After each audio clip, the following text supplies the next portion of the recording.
Ano ang iyong pangalan? Ako po si Vanessa P. Suarez, ang ina ng aking kambal. Yes. Ilang taon ka na ba? I'm 38 years old. Maari ba kitang ma-interview sa araw na ito? Yes.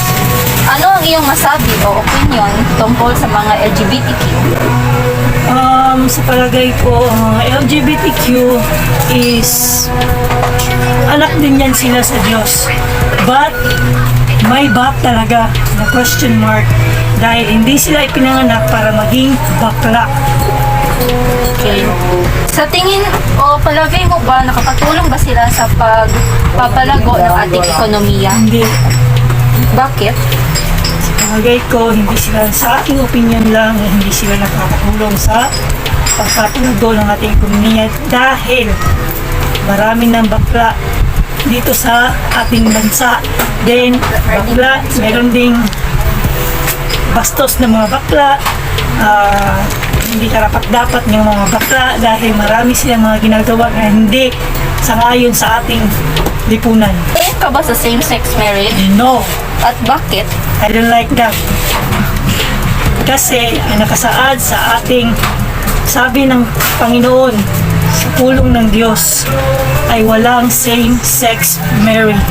Dahil ang nakalagay doon sa Bible, dahil ako ay isang Christian, nakalagay doon sa Bible, babae at lalaki ang karapat-dapat sa marriage. Okay.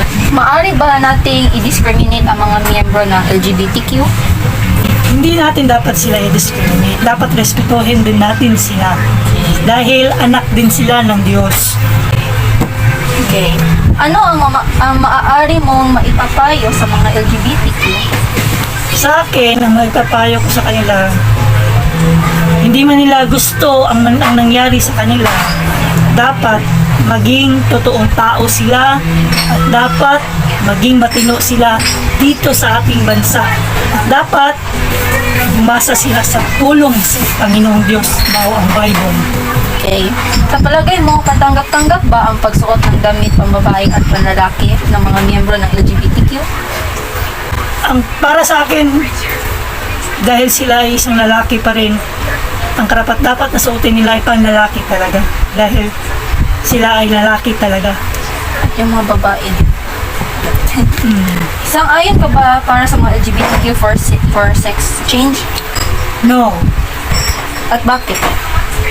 Dahil isang mali, napakamali na i-change mo ang binigay ng Diyos sa iyo. Example, binigay sa iyo ng Diyos na lalaki ka, dapat lalaki ka lang. Hindi mo na dapat i-change ang meron ka na binigay sa Diyos sa atin. Dapat magpasalamat tayo kung ano ang nasa sa atin, babae man tayo o lalaki, magpasalamat tayo sa Okay. Diyos. So, yun lang po. Maraming salamat. Okay po, thank you and God bless. Si Aldrian Sanchez. Okay. Ilang taon ka na ba? I am 26. Okay. Maaari ba kitang ma-interview sa araw na ito? Yes, naman, of course. Ano ang iyong masabi o opinion tungkol sa mga LGBTQ? Wala namang masama sa pagiging bakla as long as wala kang tinatapang na tao. That's, for me, that is one of my opinion. Okay. So, sa tingin o palagay mo ba nakakatulong ba sila sa pagpapalago ng ating ekonomiya? At bakit? Well, maybe, siguro, kasi yung mga bakla is a hardworking person. So, sang-ayon ka ba sa same-sex marriage? Well, as an LGBT, yes, I really wanted to have same-sex marriage, but I respect all who don't want to have same-sex marriage. Okay. Maari ba nating i-discriminate ang mga miyembro ng LGBT? No, strongly no. Tao rin po kami. Okay. Ano ang maaari mong maipapayo sa mga LGBT? Well, as all LGBT, just love yourself, respect others, so people respect you too. Okay.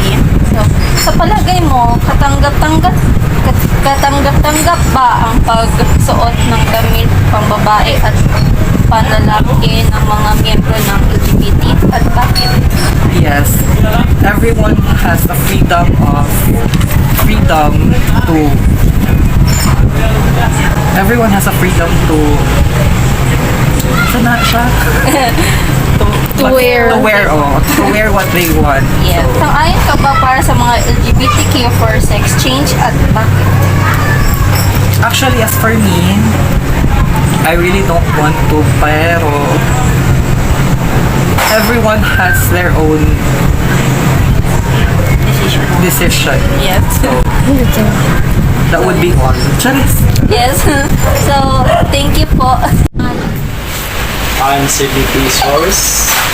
Ilang taon ka na ba? I'm 42 years old. Pwede ba kita ma-interview sa araw na ito? Yeah, sure. Ano ang iyong masasabi o opinion tungkol sa mga LGBTQ?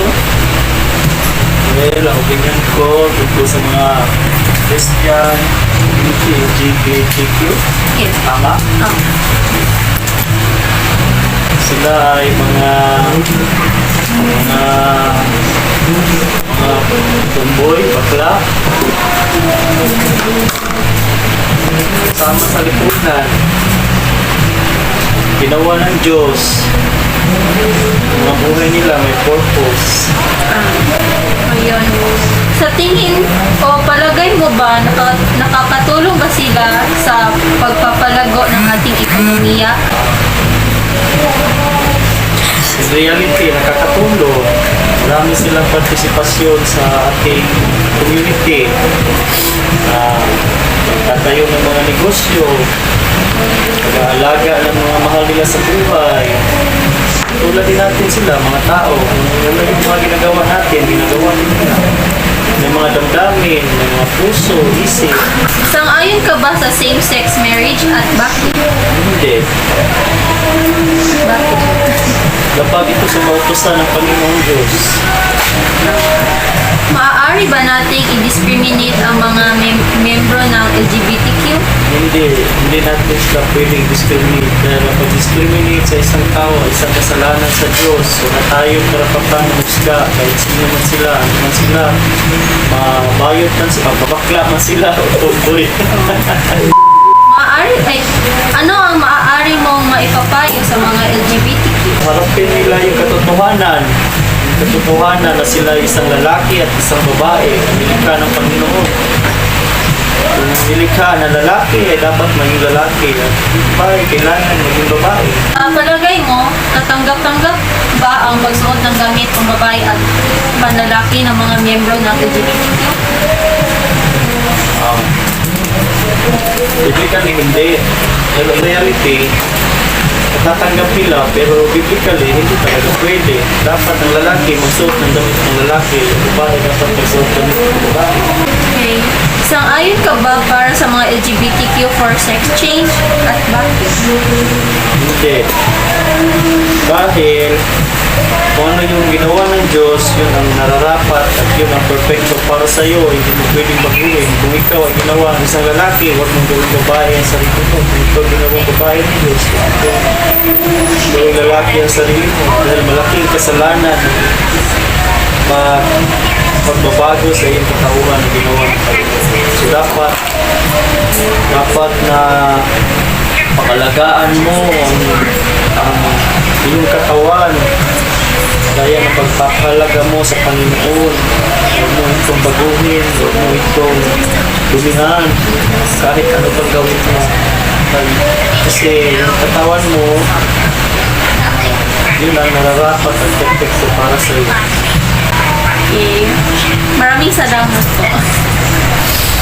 Hola. Ako lang. Gusto mo sa interview eh? Ang iyong pangalan. Ako si Clarice Iswire. Ilang taon ka na ba? Ako ay 16 years old. Maaari ba kita ma-interview sa araw na ito? Apa. Okay. Ano ang iyong masasabi o opinion tungkol sa mga LGBTQ? LGBTQ ay sila ay mga taong yung i-change ang kanilang pananamit. Pero hindi ay. Okay. Sa tingin o palagay mo ba, makakatulong ba sila sa paglalago ng ating ekonomiya? Hindi. Kasi pag pinatuloy nila ang pagiging bakla o membro ng LGBTQ, ay lalong dadami ang mga LGBTQ. And I respect it, but speaking biblically, ang pag-change kasi ng gender ay kasalanan. Okay. Sang-ayon ka ba sa same-sex marriage at bakit? Hindi, kasi sa itong kasalanan sa harap ng Diyos at ang totoo ay ang lalaki ay para lamang sa babae at same goes din sa babae. Maaari ba nating i-discriminate ang mga miyembro ng LGBTQ at bakit? Hindi, kasi maraming tao, lalo na ang mga miyembro ng LGBTQ, pag i-discriminate natin sila ay magreklamo yan sila at marami ding nangyari silang protesta, ganyan. Kaya respetuhin lang natin sila. Ano ang maaari mong maipapayo sa mga LGBTQ? Ang papayo ko sa mga LGBT ay sana na pag-isipan ninyo ng mabuti ang mga ginagawa niyo o pag-isipan niyo kung tama ba or mali ang ginagawa ninyo. No, sa palagay mo, katanggap-tanggap ba ang pagsuot ng damit pambabae at panlalaki ng mga miyembro ng LGBTQ? Hindi dapat na magsuot sila ng maayos. Okay, sang-ayon ka ba para sa mga LGBTQ for sex change at bakit? Hindi, kasi pinigay ito ng Diyos. Kaya dapat na alagaan natin ang ating katawan. Okay, maraming salamat